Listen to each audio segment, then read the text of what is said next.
Friends hi, आप देख रहे हैं हमारा चैनल जिसका नाम है क्रिएटिव हेल्प। मैं हूं मोहम्मद आमिर सलाम। मैंने बीटेक किया मैकेनिकल में जामिया मिल्लिया इस्लामिया से और मुझे 6 साल से ज़्यादा का एक्सपीरियंस है HVAC में। तो आज हम पढ़ेंगे इंट्रोडक्शन ऑफ एयर कंडीशनिंग। इसके अंदर अभी दो वीडियोज़ और भी आ चुके हैं। ये बिगनर से लेके एडवांस तक की सीरीज़ है। अगर आप पहली बार देख रहे हैं तो इसमें प्लेलिस्ट में जाके आप दे सकते हैं। इसके अंदर क्या है कि एयर कंडीशनर्स की जो हम पढ़ने वाले हैं कि introduction of air conditioning process. तो प्रोसेस में क्या क्या है कि जैसे कि एयर कंडीशंस के बारे में जब हम बात करते हैं तो हम पूरी तरीके से बात कर देंगे। टेम्परेचर के बारे में बात कर रहे हैं, moisture control, humidity.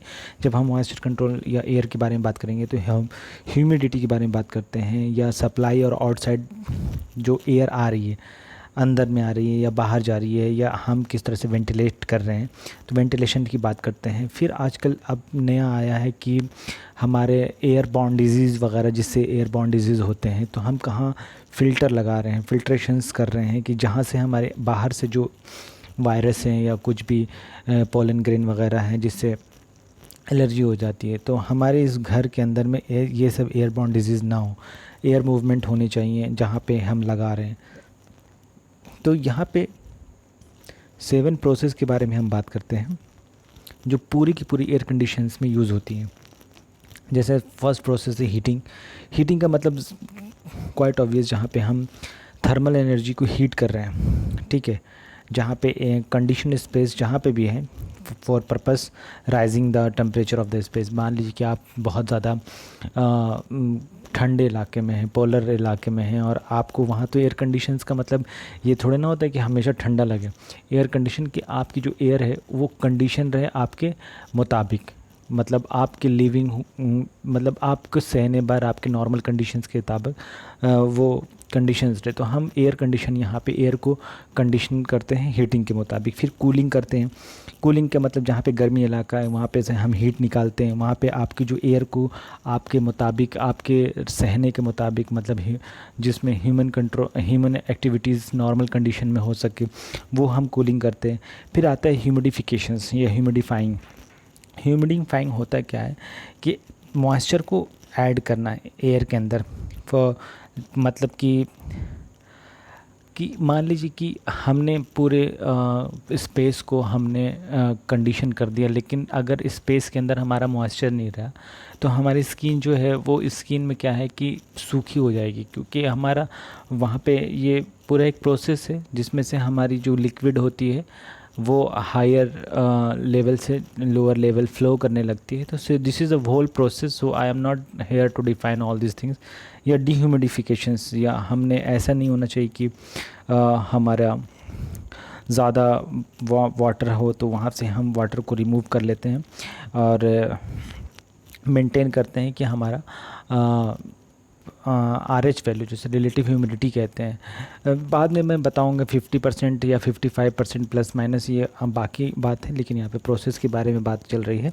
So we are not discussing here too much. For cleaning के बारे में अगर हम बात करते हैं, क्लीनिंग की जब हम बात करते हैं एयर कंडीशंस की, तो डस्ट से बायोलॉजिकल्स कॉन्टेमिनेशंस जैसे पॉलन ग्रेन के बारे में बताया, इंसेक्ट्स वगैरह नहीं आने चाहिए कंडीशंस्ड स्पेस में, ठीक है, क्योंकि हमें अपनी एयर की क्वालिटी को इम्प्रूव करना है।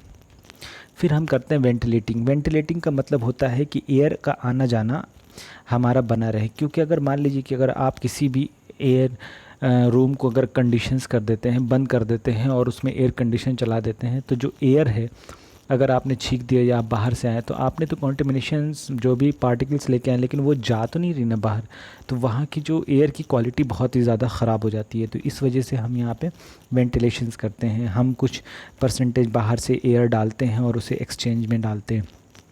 तो वो क्या करता है कि गैसेस के अंदर जो कॉन्टेमिनेशन है उसको डाइल्यूट कर देता है।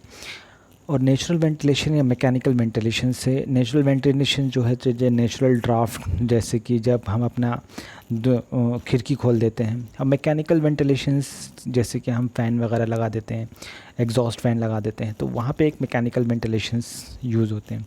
एयर मूवमेंट की जहाँ पे तक बात करते हैं कि एयर मूवमेंट क्या होता है, सर्कुलेट करते हैं हम कंडीशन एयर की, मतलब जो एयर को अच्छी तरीके से सर्कुलेट करते हैं थर्मल एनर्जी ट्रांसफ़र के लिए, तो वहाँ पे एयर मूवमेंट की बात होती है। तो जो 7 इम्पॉर्टेंस हैं वो कहीं ना कहीं हमें पूरे साल के अंदर चाहे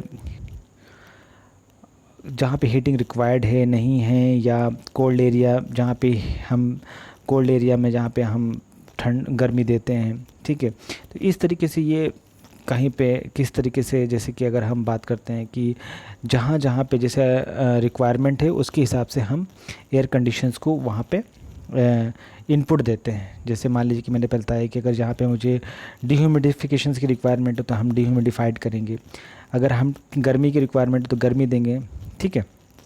यहाँ पे एक थोड़ा सा वर्ड लिखा हुआ है, हीटिंग में not be required to at all, मतलब ज़रूरी नहीं है। जैसे कि अगर cold temperature the period of heat is summer might be, मतलब जहाँ पे जिस चीज़ की हमें रिक्वायरमेंट हो उसके हिसाब से हम एयर को कंडीशंस करते हैं। तो यहाँ पे मेरा ये टॉपिक ख़त्म होता है। और प्लीज़ मेरे चैनल को आप नए हैं तो सब्सक्राइब कर लीजिए। और 2 वीडियो इसकी पहले भी बिगिनर से एडवांस की सीरीज़ चल रही है एयर कंडीशंस की, जिसमें बिगनिंग से हम शुरू करने और एडवांस लेवल तक ये चलेगा, और हर दिन एक वीडियो डाउनलोड होगी। तब तक के लिए अपना ख्याल रखिए। Take care, bye bye, have a nice day.